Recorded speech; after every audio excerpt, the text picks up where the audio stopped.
Students, आज का हमारा lecture chapter number 1 data communications and network management overview पर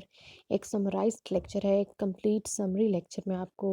डिलीवर करने वाली हूँ, जिसमें हम चैप्टर नंबर 1 में हमने किन किन मेन को टॉपिक्स को पढ़ा है, ठीक है, और उसका नेटवर्क मैनेजमेंट में क्या बेसिकली रोल है, कैसे नेटवर्क मैनेजमेंट का एक ओवरव्यू हमें ये चैप्टर प्रोवाइड करता है कि नेटवर्क मैनेजमेंट एक्चुअली है क्या और हमने कैसे करनी है। ठीक है जी।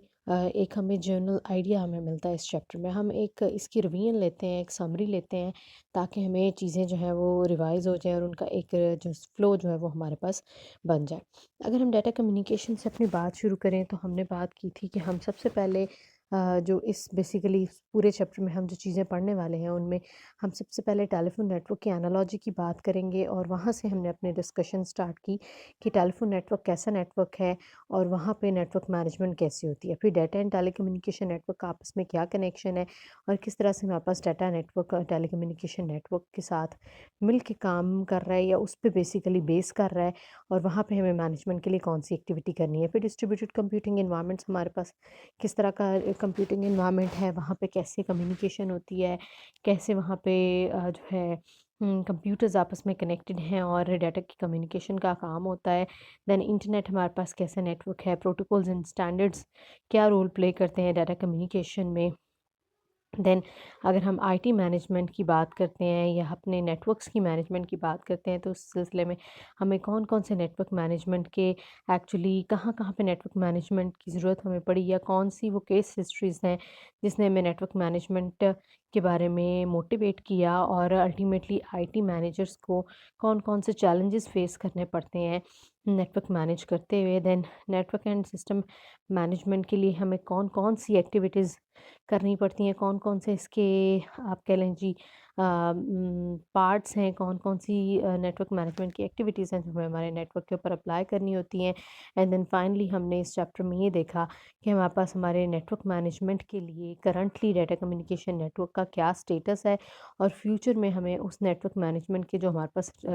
करंट सिस्टम्स हैं, करंट रनिंग टूल्स हैं, प्रोटोकॉल्स हैं, उनको हमने किस तरह से बेटर बनाना है फ्यूचर में, उसमें क्या-क्या चेंजेस हमारे पास रिक्वायर्ड हैं। सबसे पहले हमने अपनी बात की टेलीफोन नेटवर्क की। हमने कहा कि टेलीफोन नेटवर्क हमारे पास एक reliable, dependable and good quality network है। रीज़न उसका क्या है? अगर ये रिलायबल है, डिपेंडेबल है और गुड क्वालिटी है, तो इसका रीज़न है कि यहाँ पर हमने प्रॉपर टेलीफोन नेटवर्क की good planning, design and implementation की हुई है, और यहाँ पर जो इसका ऑपरेशन एंड मैनेजमेंट यूनिट है टेलीफोन नेटवर्क का, वो भी बहुत ही स्ट्रांगली प्रोग्राम्ड है और बहुत एक्टिवली काम करते हुए टेलीफोन नेटवर्क्स को मैनेज कर रहा है। सो ओवरऑल हम कहते हैं कि हमारे पास टेलीफोन नेटवर्क एक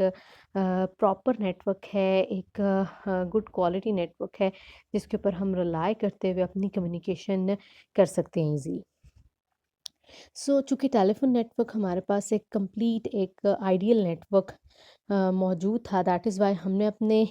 टेलीफ़ोन नेटवर्क के मॉडल को बेस बनाते हुए, जैसे कि हमें इसकी मॉडलिंग में नज़र आ रहा है कि यहाँ पे हायरार्किकली टेलीफ़ोन नेटवर्क की जो कम्युनिकेशन है उसे मैनेज किया गया, और उसके हर हायरार्की के हर पार्ट पे मैनेजमेंट की डिफरेंट एक्टिविटीज़ को प्रॉपरली प्रोग्राम्ड करके इम्प्लीमेंट किया गया है, ताकि किसी भी एक पॉइंट से डाटा जब दूसरे पॉइंट पे किसी भी एक हायरार्की के लेवल से दूसरे हायरार्की के लेवल पे जाए, तो वहाँ पर हमें डाटा की डाटा कम्युनिकेशन में हमारी जो वॉइस कम्युनिकेशन, हमारी जो कॉल कम्युनिकेशन है टेलीकम्युनिकेशन नेटवर्क में, उसमें हमें किसी भी किस्म का जो है वो डिले, किसी भी किस्म का एरर, किसी भी किस्म की डिस्टर्बेंस जो है फेस ना करनी पड़े, उसके लिए हमने प्रॉपरली हमारे टेलीफोन नेटवर्क्स को मॉडल किया गया है। टेलीफोन नेटवर्क्स की मॉडलिंग के साथ-साथ उसमें ऑपरेशन सिस्टम और जो उसके बेसिकली नेटवर्क ऑपरेशन सेंटर उसका काम कर रहा है, वो उसके अंदर जो काम कर रहा है वो प्रॉपरली टेलीफोन नेटवर्क को मॉनिटर कर रहा है डिफरेंट पैरामीटर्स पे, जिसमें signal to noise ratio, transmission log, call blockage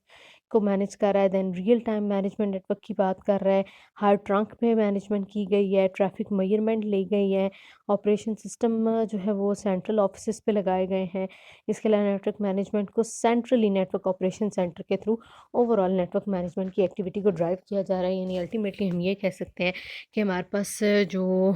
एक टेलीफोन नेटवर्क है वो properly managed and organised network है, जिसकी मॉडलिंग एंड डिज़ाइन से लेके इम्प्लीमेंटेशन से लेके उसकी मैनेजमेंट की एक्टिविटीज़ जो हैं, उसके अंदर मैनेजमेंट की जो रूटीन्स हैं, मैनेजमेंट के जो यूनिट्स हैं, वो बहुत ही एफिशिएंटली काम करें, जिसकी वजह से हमारे पास जो टेलीफोन नेटवर्क है वो एक सक्सेसफुल नेटवर्क हमें नज़र आता है, जो रिलायबल भी है, डिपेंडेबल भी है और क्वालिटी ऑफ सर्विस भी प्रोवाइड करता है। अगर हम अपने डाटा कम्युनिकेशन नेटवर्क की बात करते हैं, तो डाटा कम्युनिकेशन नेटवर्क के लिए बैकबोन नेटवर्क हमारे पास टेलीफोन नेटवर्क, टेलीकम्युनिकेशन नेटवर्क ही है। अगर हम कहते हैं कि हमने डाटा कम्युनिकेशन नेटवर्क का या कंप्यूटर नेटवर्क का आइडिया कहाँ से लिया, तो हमने टेलीकम्युनिकेशन नेटवर्क से लिया। हमने कहा कि अगर हम टेलीफोन्स के थ्रू कम्युनिकेशन कर सकते हैं, जो कि स्टार्ट में सिर्फ वॉइस कम्युनिकेशन तक थी, लेकिन अब हर तरह की कम्युनिकेशन हम टेलीकम्युनिकेशन में भी कर रहे होते हैं। तो हमारे पास ये हम कॉन्सेप्ट आया कि अगर हम टेलीकम्युनिकेशन नेटवर्क को यूज़ में टेलीफोन्स को यूज़ करते हुए कम्युनिकेशन कर सकते हैं, तो क्यों ना हम एक फ़ास्ट मशीन कंप्यूटर जो कि बहुत ही फास्टली और एफिशिएंटली काम कर सकती है, क्यों ना हम उसकी मदद से डाटा कम्युनिकेशन करें, हम लोगों को कनेक्ट करें और कंप्यूटर्स की मदद से, जो कि फ़ास्ट मशीन्स हैं और डिजिटल डाटा पे काम करती हैं, बाइनरी डाटा पे काम करती हैं, तो हम उस बाइनरी डाटा, डिजिटल डाटा की कम्युनिकेशन पे की तरफ आएँ। तो फिर हमने टेलीफोन नेटवर्क को, लेकिन उस वक्त जब हमने डाटा कम्युनिकेशन नेटवर्क बनाने का सोचा, तब तक हमारे पास एक ही नेटवर्क एग्जिस्ट कर रहा था कम्युनिकेशन के लिए, दैट वाज टेलीकम्युनिकेशन नेटवर्क। तो टेलीकम्युनिकेशन नेटवर्क को ही बेस बनाते हुए हमने डाटा कम्युनिकेशन नेटवर्क बनाया। आज भी अगर हम देखते हैं तो हमारा जितना भी डाटा कम्युनिकेशन नेटवर्क है, कंप्यूटर नेटवर्क है, उसके लिए बेसिक नेटवर्क, उसके लिए बेसिस जो है वो टेलीफोन नेटवर्क ही प्रोवाइड करता है, जिसमें हम, जैसे आपके घर में अगर आपको इंटरनेट कनेक्शन चाहिए, यानी आप कंप्यूटर नेटवर्क का पार्ट बनना चाहते हैं, तो you need a device modem, and the device modem is provided by some telephone service like PTCL एक टेलीफोन सर्विस है जिसकी आपको ज़रूरत है। देन आपको एक डिवाइस मॉडेम की ज़रूरत है, जो आप अपने नेटवर्क में अपने कंप्यूटर्स के साथ लगाते हैं। आपका कंप्यूटर मॉडेम के थ्रू नेटवर्क से कनेक्टेड होता है। अब मॉडेम के थ्रू कनेक्ट होने का मतलब क्या है? मॉडेम के थ्रू कनेक्ट होने का मतलब ये है कि हमारे पास जो बैकबोन नेटवर्क है, हम वो टेलीफोन नेटवर्क यूज़ कर रहे हैं, और टेलीफोन नेटवर्क हमारे पास बेसिकली एनालॉग नेटवर्क है। तो उस एनालॉग नेटवर्क के अंदर डाटा भी एनालॉग ही मूव करता है, लेकिन कंप्यूटर जो है हमारे पास डिजिटल मशीन है, दैट इज़ वाई उस डिजिटल डाटा को एनालॉग डाटा में कन्वर्ट करना for movement on the telephone network, and फिर उस एनालॉग डाटा का दोबारा कंप्यूटर्स तक वापस आने के लिए, एनालॉग डाटा को दोबारा डिजिटल डाटा में कन्वर्ट करने के लिए, इन दोनों कामों के लिए हमें मॉड्यूलेशन के लिए from computers to telephone network, and demodulation के लिए from telephone network to computers, analogue to digital and digital to analogue, and analogue to digital conversion के लिए हमें किसी डिवाइस मॉडेम की ज़रूरत होती है। बहरहाल जी, टेलीफोन नेटवर्क ने ही हमें बेसिस प्रोवाइड की हमारे डाटा कम्युनिकेशन नेटवर्क को बनाने के लिए। जब हमारे पास एक डाटा कम्युनिकेशन नेटवर्क, हमारे पास कंप्यूटर नेटवर्क बन गया, तो फिर अब हम उसके अंदर अब हमें उसके अंदर मैनेजमेंट की एक्टिविटी को देखना था कि उसको हम मैनेज कैसे करें। अच्छा जी, अगर हम बात करें कि हमें डाटा कम्युनिकेशन नेटवर्क या कंप्यूटर नेटवर्क के बारे में नॉलेज है या नहीं, तो एग्जैक्टली हमारे पास हमने कंप्यूटर नेटवर्क्स को, डाटा कम्युनिकेशन नेटवर्क्स को की बेसिक्स को बहुत ज़्यादा को बेसिक्स से लेके डिटेल तक पढ़ चुके हैं हम ऑलरेडी। हमें पता है कि हम किस तरह से कंप्यूटर नेटवर्क्स बनाते हैं, किस तरह से कंप्यूटर्स आपस में कनेक्टेड होते हैं, कौन से कम्युनिकेशन मीडिया, ट्रांसमिशन मीडिया, कौन सी कम्युनिकेशन डिवाइसेस के थ्रू कंप्यूटर्स कनेक्ट होते हैं, हम किस तरह से वहाँ पे सिग्नल्स की कन्वेयन करते हैं, किस मॉडल, किस प्रोटोकॉल को, किस जो है रूल्स एंड रेगुलेशंस को फॉलो करते हुए कंप्यूटर्स कम्युनिकेशन करते हैं। देन वहाँ पे हम किस तरह से सिंक्रोनाइजेशन करते हैं और बिट्स की, कैसे हम डेटा रेट्स को मैनेज करते हैं, कैसे हम एरर्स को हैंडल करते हैं, एरर को डिटेक्ट करते हैं, करेक्ट करते हैं। ठीक है, हम किस तरह से जो है डिफरेंट कंप्यूटर्स की जो आपस में कॉन्फ्लिक्ट्स हैं रिक्वेस्ट के, रिसोर्सेज के लिए नेटवर्क पे, हम उनको किस तरह से हैंडल करते हैं, ये सारी चीज़ें हम ऑलरेडी पढ़ चुके हैं। यानी we know how to make a good data communication network और कंप्यूटर नेटवर्क। ठीक है, अब हमने उससे एक स्टेप आगे बात करनी है। हमने ये कहा कि हमारे पास अगर एक प्रॉपर कंप्यूटर नेटवर्क है, जिसमें हमने बहुत अच्छी क्वालिटी की हार्डवेयर डिवाइसेस लगा ली, जिसमें कंप्यूटर्स बहुत अच्छे हैं, जिसमें हब्स, स्विचेस, राउटर्स, ब्रिजेस, हमारे पास गेटवेज प्रॉपर हैं, जिसके अंदर हमारे पास केबलिंग बहुत प्रॉपर की गई है, कॉन्फ़िगरेशन हमने हमारी डिवाइसेस की ठीक की है। इसके अलावा हमने प्रोटोकॉल स्टैंडर्ड्स को फॉलो करते हुए कम्युनिकेशन कर रहे हैं, एरर डिटेक्शन एंड करेक्शन है, हमने एक प्रॉपर गुड नेटवर्क बना लिया, लेकिन उसके बावजूद क्या हम उसमें ये गारंटी दे सकते हैं कि हमारा ये data communication network, computer network जो है वो रिलायबल, डिपेंडेबल और गुड क्वालिटी नेटवर्क है? क्या वो हमें 100% कंफर्मेशन के साथ कम्युनिकेशन करवाएगा या नहीं करवाएगा? तो इसकी हम कोई गारंटी नहीं दे सकते, क्योंकि हमें पता है कि जब एक पॉइंट से दूसरे पॉइंट पे डाटा ट्रैवल करता है तो दरमियान में बहुत से इंटरमीडिएट नोड्स आते हैं, बहुत से इंटरमीडिएट नेटवर्क्स आते हैं, वहाँ पे बहुत से डिवाइसेस हैं, बहुत सा डाटा मूव हो रहा है एक नेटवर्क के ऊपर। जो है वो एक्चुअल यूज़र्स के अलावा बहुत से ऐसे यूज़र्स भी होते हैं जो हमारे डाटा को अनऑथराइज्ड वे में एक्सेस कर सकते हैं, या फिर ऐसे बहुत से पॉइंट्स आते हैं जहाँ ऐसे बहुत से ऑब्स्टेकल्स आते हैं जहाँ पे हमारे पास डाटा कम्युनिकेशन हमारी स्टॉप हो सकती है, जहाँ पे हमारी कम्युनिकेशन में हिंडरनेस आ सकती है, हमारे सिग्नल वीक हो सकते हैं, हमारे सिग्नल में अटेन्यूएशन आ सकती है एंड एक्सेट्रा। हम उसको हैंडल तो करते हैं कंप्यूटर नेटवर्क बनाते हुए, लेकिन हम 100% डिलीवरी की रिपोर्ट, डिलीवरी की कंफर्मेशन हम फिर भी नहीं दे सकते हमारे नेटवर्क में। तो अब हम यही चाह रहे हैं कि हमारा डाटा कम्युनिकेशन नेटवर्क ऐसा नेटवर्क हो कि उसमें हम 100% एश्योरिटी दे सकें यूज़र को कि वो जो डाटा कम्युनिकेट करेगा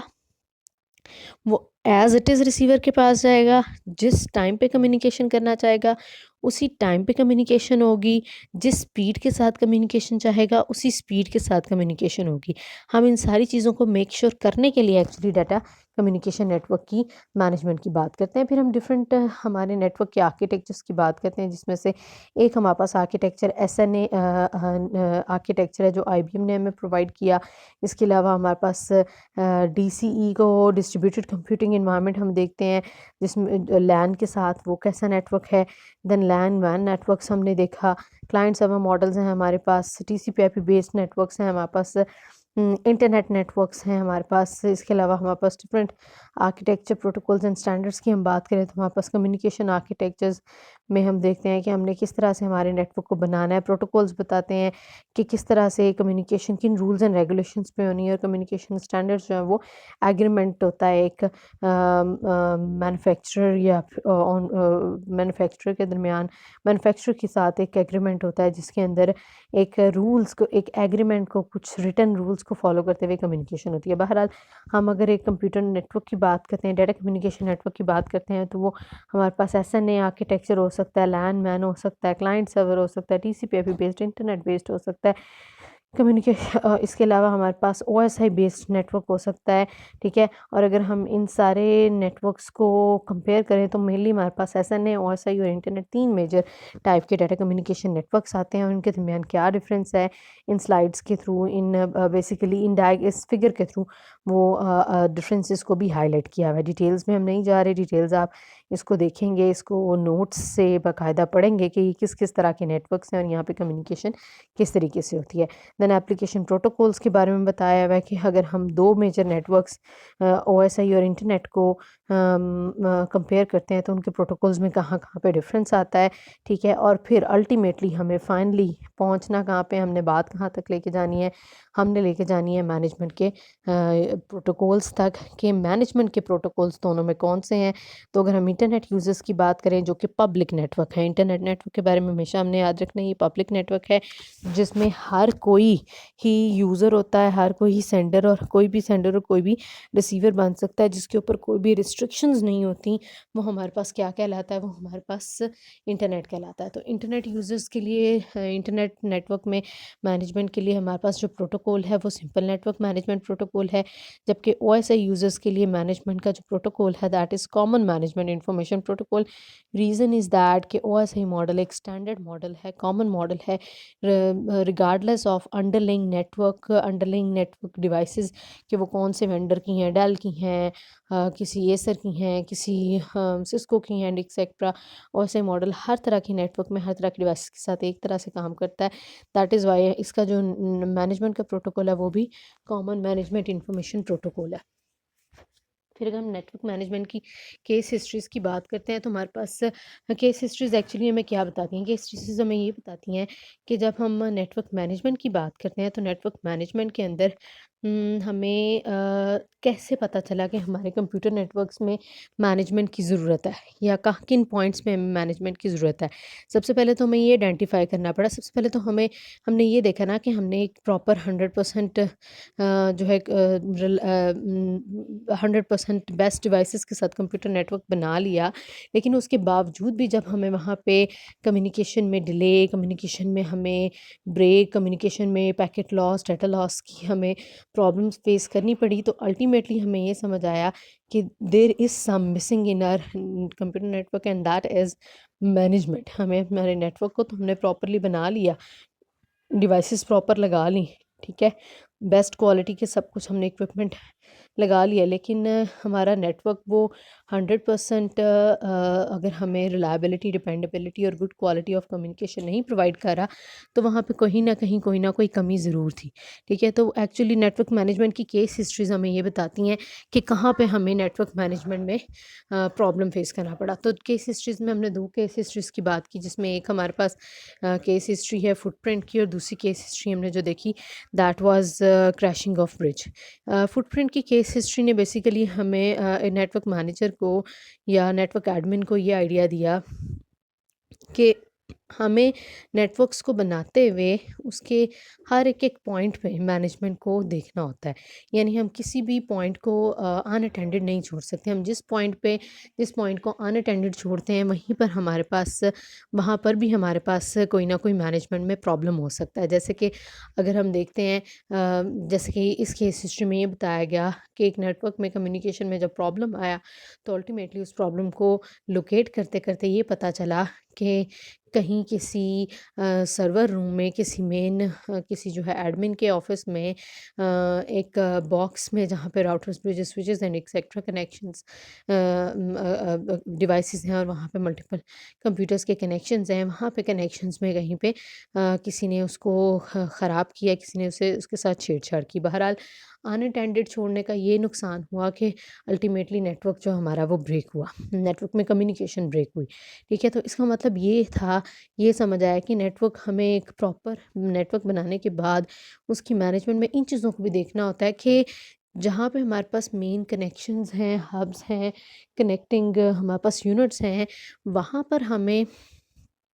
जहाँ पे हमारे पास जाके मेनली जहाँ से कनेक्शंस निकल रहे हैं और जहाँ पे लग रहे हैं, उन पॉइंट्स को हमें फिज़िकली भी सिक्योर रखना पड़ता है। तब जाके हमारे पास नेटवर्क्स के अंदर हम गारंटी दे सकते हैं कि यहाँ पे 100% हमें कम्युनिकेशन हमारी सक्सेसफुल कम्युनिकेशन होगी। देन क्रैशिंग ब्रिज की केस हिस्ट्री में ये बताती है, उसने हमें ये बताया कि हम अगर एक नेटवर्क बनाते हैं और उसके अंदर एक ब्रिज है जो नेटवर्क के डिफरेंट पोर्शंस को कनेक्ट कर रहा है, और उस ब्रिज पे बेस करते हुए हमारी कम्युनिकेशन हो रही है नेटवर्क के डिफरेंट पोर्शंस, यानी नेटवर्क के डिफरेंट पोर्शंस में मौजूद डिफरेंट कंप्यूटर्स के दरमियान अगर हमारे उस ब्रिज के थ्रू कम्युनिकेशन हो रही है, तो हमें उस ब्रिज की क्रैशिंग का भी ध्यान रखना है कि अगर वो ब्रिज क्रैश हो जाता है तो अल्टीमेटली नेटवर्क का कौन कौन सा पोर्शन सफ़र करेगा, और हमें उसको कैसे रीस्टोर करना है, कैसे हमें उसे ठीक करना है, कैसे हमें वहाँ पे कौन सी मैनेजमेंट की ऐसी एक्टिविटी अप्लाई करनी है कि हमारे पास जो है वो क्रैशिंग ऑफ ब्रिज से अल्टीमेटली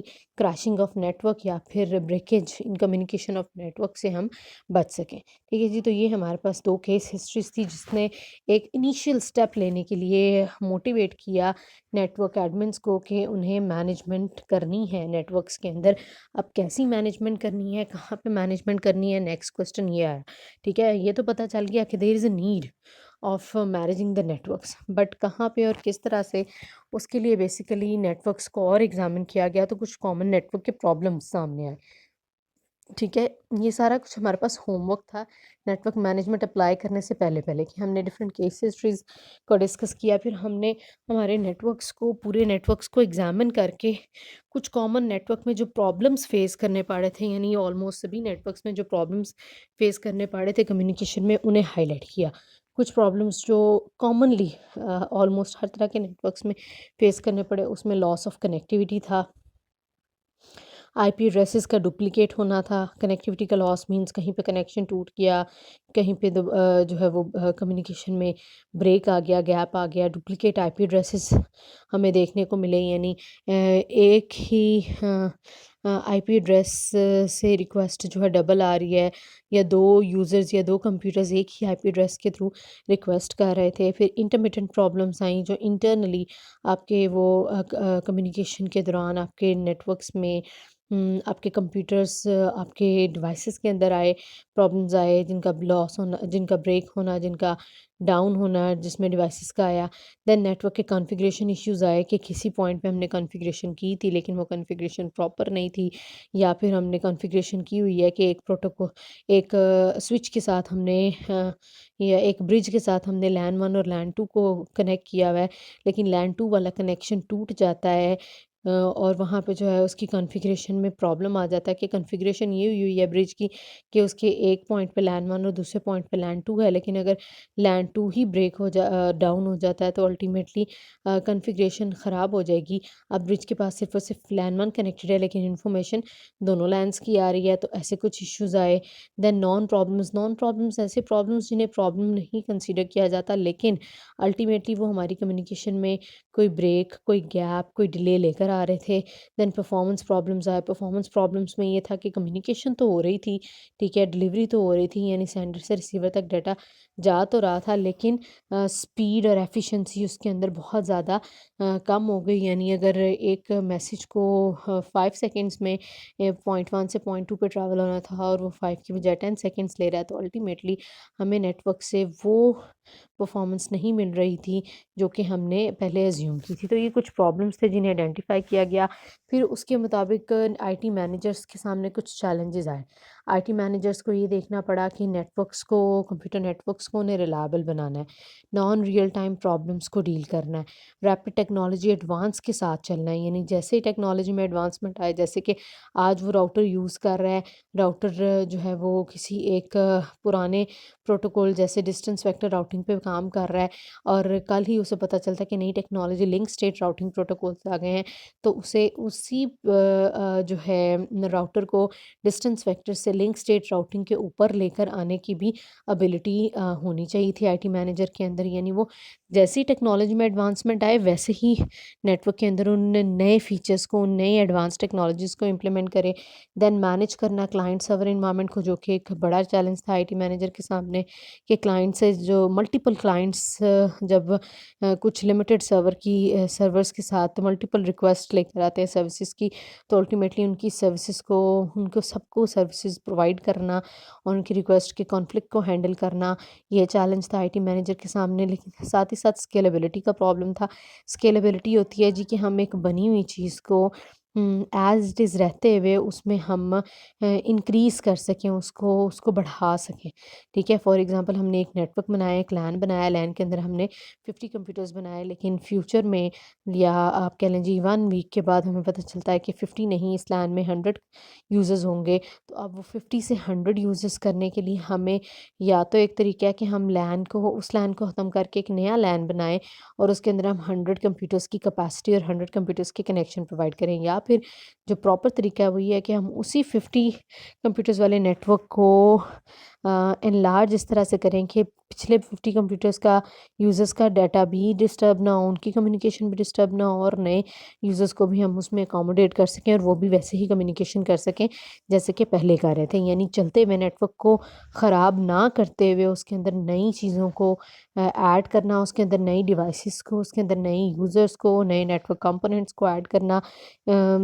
तब पॉसिबल होता है जब हमारे पास कंप्यूटर नेटवर्क स्केलेबल होता है। तो आईटी मैनेजर के सामने ये भी चैलेंज था कि वो नेटवर्क को स्केलेबल बनाए। Then troubleshooting tools and systems पे ज़्यादा काम करना पड़ा आईटी मैनेजर को, कि अगर कहीं पे ट्रबल आती है तो उसकी शूटिंग के लिए टूल्स और प्रॉपर सिस्टम्स मौजूद होने चाहिए। देन ट्रबल की प्रिडिक्शन, उससे पहले कि ट्रबल आया है उसके बारे में प्रिडिक्शन हो, उसके बारे में पता हो कि यहाँ पे ट्रबल आ सकता है, उन पॉइंट्स को हाईलाइट किया जाए, वहाँ पे ट्रबल शूटिंग सिस्टम्स को, टूल्स को पहले ही इम्प्लीमेंट कर दिया जाए, फिर ऑपरेशंस को स्टैंडर्डाइज़ किया जाए।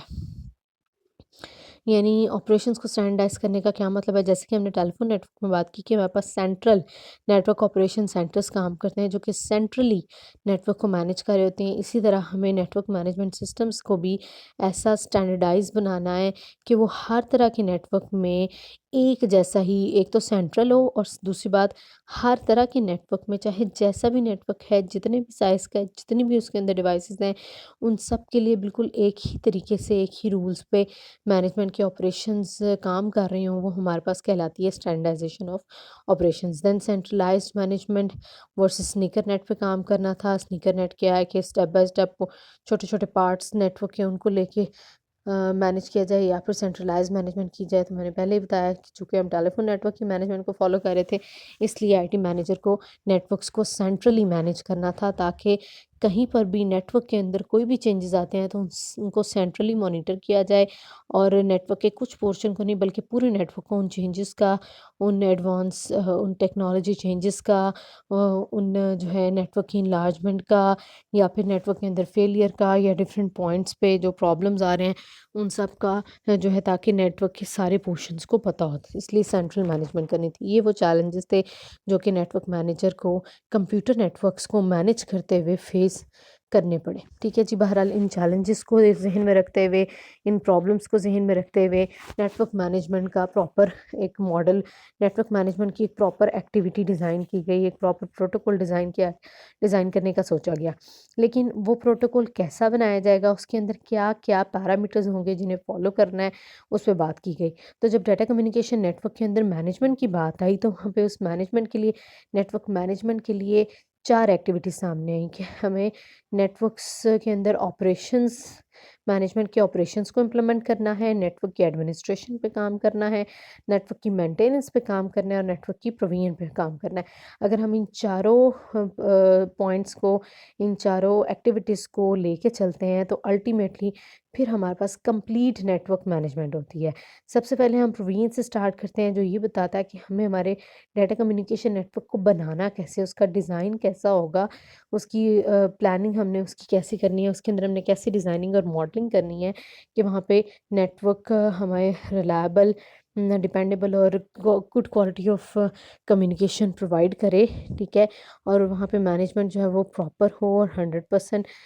हमें श्योरिटी मिल सके हमारी कम्युनिकेशन की। तो सबसे पहले तो हमें ये देखना था कि हमें हमारे नेटवर्क्स को बनाना कैसे, हमें प्रॉपरली मॉडल करना है। फिर नेक्स्ट स्टेप हमारे सामने आया कि हमें, अब हमने एक प्रॉपर नेटवर्क बना लिया है तो वहाँ पे हमें मैनेजमेंट के लिए कौन-कौन से ऑपरेशंस को अप्लाई करना है। उन ऑपरेशंस की पूरी लिस्ट हमने देखी कि हमें फ़ॉल्ट मैनेजमेंट करनी है, एक प्रॉपरली बने हुए नेटवर्क के अंदर फ़ॉल्ट मैनेजमेंट होनी चाहिए, सर्विस रिस्टोरेशन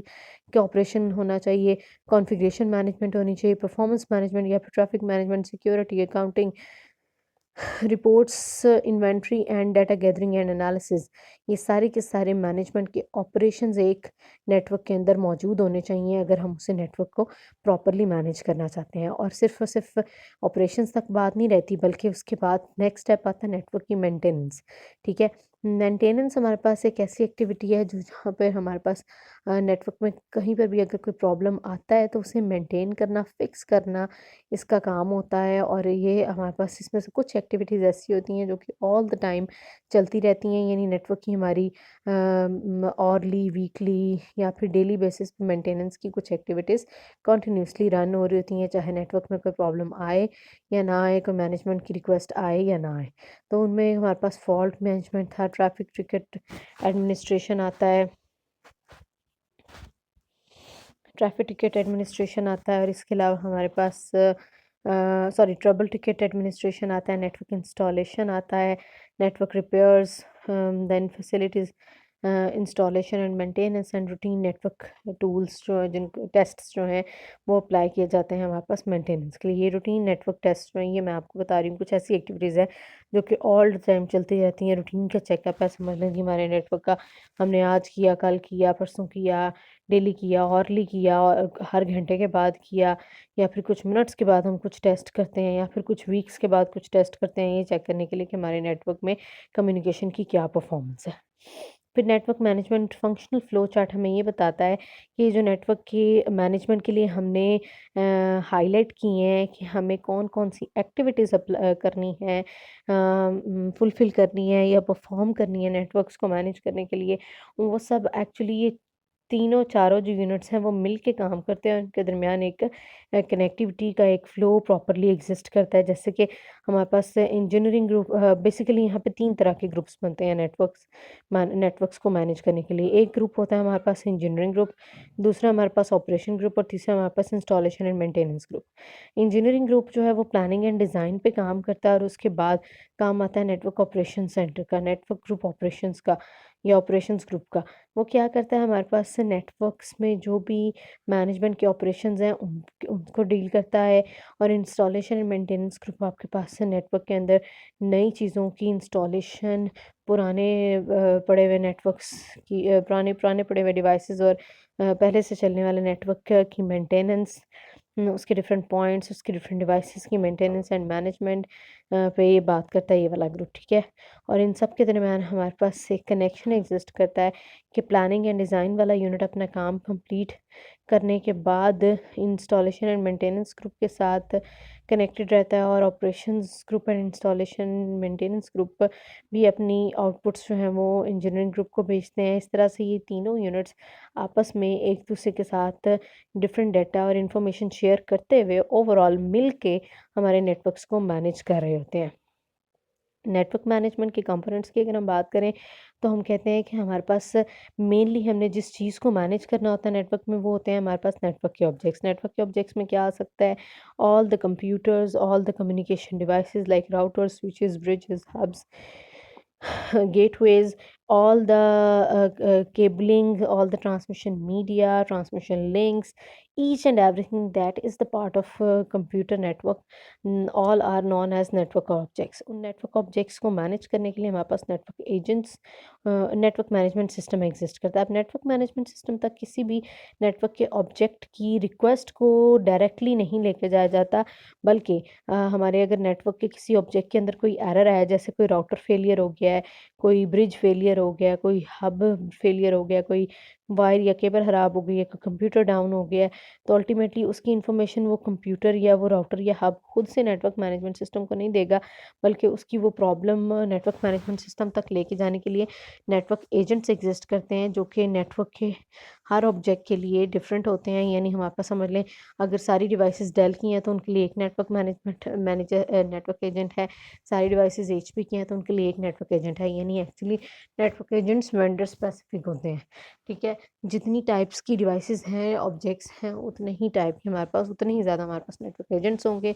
बहरहाल नेटवर्क एजेंट का काम क्या है, नेटवर्क के ऑब्जेक्ट से डाटा को गैदर करना, उनकी प्रॉब्लम्स को, उनकी मैनेजमेंट की रिक्वेस्ट को लेकर नेटवर्क मैनेजमेंट सिस्टम तक जाना, और फिर नेटवर्क मैनेजमेंट सिस्टम का उसके बाद काम है कि मैनेजमेंट की एक्टिविटी को रन करते हुए उन ऑब्जेक्ट्स की जो मैनेजमेंट की रिक्वेस्ट है उसे पूरा करते हुए नेटवर्क के अंदर प्रॉब्लम को सॉल्व करना। इंटरऑपरेबिलिटी दिखाई हुई है कि अगर दो डिफरेंट वेंडर की डिवाइसेस हैं नेटवर्क के अंदर, तो दो different network management system exist करेंगे, और वो इन दो डिफरेंट नेटवर्क्स के जो वेंडर स्पेसिफिक डिवाइसेस हैं उनके दरमियान कम्युनिकेशन के लिए कुछ specific messages, services and protocols use करते हुए उनके दरमियान कम्युनिकेशन करवाएंगे। इसी तरह अगर हम सर्विसेज एंड प्रोटोकॉल्स की बात करें तो हमारे पास दो डिफरेंट वेंडर्स हैं, लेकिन उनको मैनेजमेंट के प्रोटोकॉल्स कॉमन ही यूज़ कर रहे होते हैं। Message exchange between network management system managing different domains, यहाँ पे एक्चुअली ये दिखाया हुआ है कि हमारे पास अगर दो डिफरेंट डोमेन्स के अंदर या दो डिफरेंट वेंडर्स, दो डिफरेंट पोर्शंस ऑफ नेटवर्क के दरमियान हमें मैनेजमेंट करनी है, तो उसके लिए उनके नेटवर्क मैनेजमेंट सिस्टम्स जो हैं वो आपस में मैसेजेस के थ्रू कम्युनिकेशन करते हुए हमारे नेटवर्क के डिफरेंट पार्ट्स को different vendor specific network devices को मैनेज कर रहे होते हैं। अब फाइनली हम अपने चैप्टर में हमने ये देखा कि हमारे पास करंटली नेटवर्क मैनेजमेंट का क्या स्टेटस है और फ्यूचर में हमने इसे कैसे चेंज करना है। करंटली हमारे पास जो मैनेजमेंट का प्रोटोकॉल एग्जिस्ट कर रहा है, जो हमारे पास नेटवर्क्स में इम्प्लीमेंटेड है, जिसमें हम बात करने वाले हैं अपने इस पूरे कोर्स में, वो है SNMP, simple network management protocol, ठीक है। हमारे पास करंटली हमारे नेटवर्क्स एसएनएमपी के थ्रू मैनेज हैं। वहाँ पे लिमिटेड सीएमआईपी मैनेजमेंट बहुत लिमिटेड है। सीएमआईपी क्या मैनेजमेंट है, हम इस पर डिटेल में बात करेंगे। ऑपरेशन सिस्टम प्रॉपरली काम कर रहे हैं और पोल सिस्टम्स काम कर रहे हैं। पोल सिस्टम्स ऐसे सिस्टम है जो कि पोलिंग के थ्रू बार-बार पूछते हैं डिवाइसेस से कि किसी डिवाइस में कोई प्रॉब्लम तो नहीं आया, कहीं पे कम्युनिकेशन में डिले या एरर तो नहीं आया, और अगर कोई डिले या एरर आता है तो उसे फिर वो हैंडल करते हैं, डील करते हैं। फ्यूचर ट्रेंड्स क्या हैं जी हमारे पास, यानी फ्यूचर में हम अपने network management, data communication network management में क्या-क्या चीज़ें इंक्लूड करना चाहेंगे हम? अपने नेटवर्क मैनेजमेंट को ऑब्जेक्ट ओरिएंटेड अप्रोच पे लेकर आना चाहेंगे, सर्विस एंड पॉलिसी मैनेजमेंट को बेटर बनाना चाहेंगे, business management, web based management हम फ्यूचर में करना चाहेंगे। So that was all in the chapter number 1. This is a summarized lecture. This was a summarized lecture of chapter number 1, that is data communication and network management overview. इसको देखें, इसको पढ़ें, इसको समझें और फिर हम इससे नेक्स्ट बात करेंगे इंशाल्लाह अपने नेक्स्ट लेक्चर में।